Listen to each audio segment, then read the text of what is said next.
The GDPR introduces administrative fines, which may be imposed directly by the Data Protection Authority. Now, these fines can amount to up to 20 million euro or 4% of the global annual turnover of the infringing company, whichever amount is highest. If it's a group of companies, it will be the consolidated turnover on which the fine is calculated.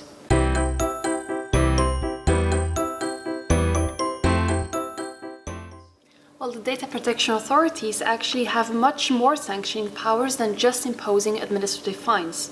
For example, they can order you to suspend or to stop an infringing data processing activity. They can order you to delete a non-compliant marketing list. They can also order you to make a public announcement or to individually notify your employees or your customers of your infringing activities.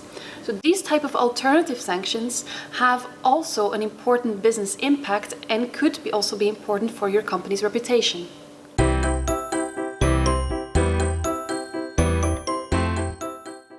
Technically, we've already enjoyed a grace period of 2 years in the sense that the GDPR was adopted in April of 2016 and set to apply as from May 2018. So that means that companies have already had 2 years to assess and ensure their GDPR readiness.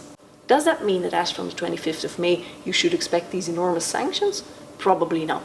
Because just like you, the data protection authorities are also still preparing for GDPR readiness. For example, they are still recruiting additional staff for their investigative and prosecution bodies.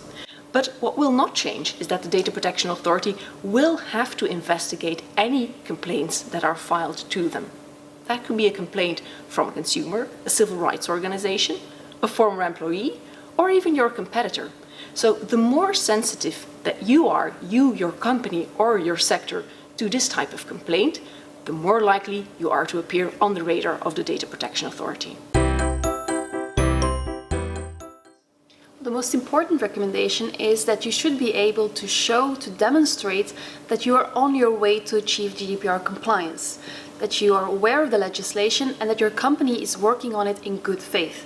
The Belgian Data Protection Authority has already announced that it will likely work with warning letters and that it would also be willing to enter into a dialogue with companies that want to achieve GDPR compliance and are acting in good faith. So work on your action plan and work on a thought-through GDPR compliance plan instead of rushing to compliance.